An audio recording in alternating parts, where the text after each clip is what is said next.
Hey guys, I'm creating a new weekly video series where I discuss what has happened over the past week in the financial world. I want to make this a quick and punchy series where I speak freely about whatever I like. The basic structure will start with me talking about the financial news, presenting key insights from local banks, financial experts, or even government policy that has an impact on investors, first-time buyers, or just your general finances. I'll then move through onto local and overseas stock market news, what's gone up and what's gone down. And finally, I'll wrap up by discussing interest rates and how they've moved over the week, both from the saver's perspective with term deposits and the borrower's perspective with mortgage rates. The information I'll be sharing will be public, while the opinions, of course, will be my own. We'll start today, and I'll publish each Friday for a month to see how we get on. If there's anything you think can be improved or more information can be shared, do let me know down below in the comments, as I want to make this as useful as possible. The biggest news, of course, over the past week was a Reserve Bank's decision to hike the official cash rate from 4.75% to 5.25%, defying the expectations of both the market and the banks. There were three key factors behind this decision. The first was the rebuild after Cyclone Gabrielle is now expected to have a much greater inflationary impact than what was earlier expected, especially when you factor in the loss of food crops in Hawke's Bay. Secondly, bank funding costs have also come down recently after the US bank failures, and the Reserve Bank don't want banks to essentially pass that on to consumers through lower mortgage rates. The Reserve Bank, of course, is trying to get people to spend less, because by spending less, there's less inflationary pressure. And if mortgage rates started to come down, it would send people the wrong message to go out and spend more. And thirdly, they expect fiscal policy could turn expansionary in May's budget, and therefore inflationary, given the tight election race. Most market commentators have revised their expectations up to 5.5%, predicting we have another 25 basis points to go before we hit peak OCR. Now let's talk about the stock markets.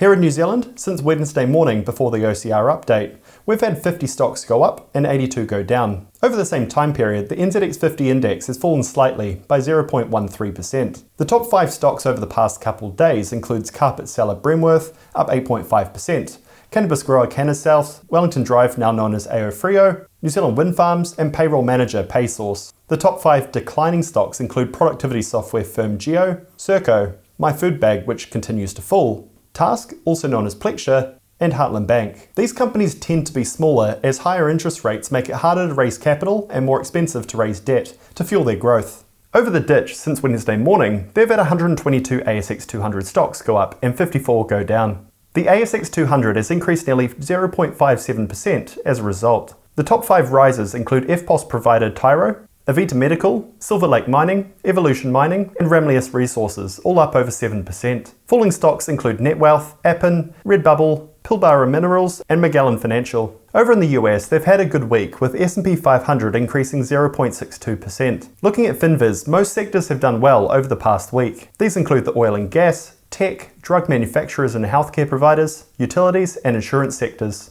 Those that have underperformed include semiconductors, car manufacturing, industrials tied to machinery and building, and banks. Moving along from the stock market, let's now take a look at New Zealand bank term deposits of between 1 and 5 years. As of Friday morning, there have been no changes in rates this week. Both Heartland and Rabobank are currently offering the best 1-year term deposit rates of 6%, with China Construction Bank, Rabobank and Bank of China offering the best 2 to 5 year rates between 5.4 and 5.45%. The reason the rates are lower for the longer periods is because the market is expecting rates such as the OCR to decrease towards the end of this year, so the banks are less willing to lock in funding at the higher interest rates. Moving across to bank mortgage rates, there have been no movements here over the past week either. Heartland Bank currently offers the sharpest 1 to 3 year rates of 6.14, 5.99 and 5.95% respectively.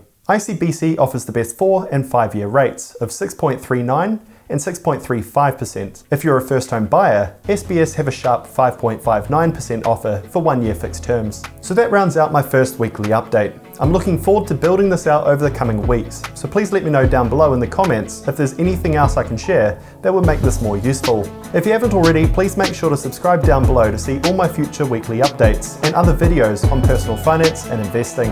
Thanks for watching, and I look forward to catching you on the next one. Cheers.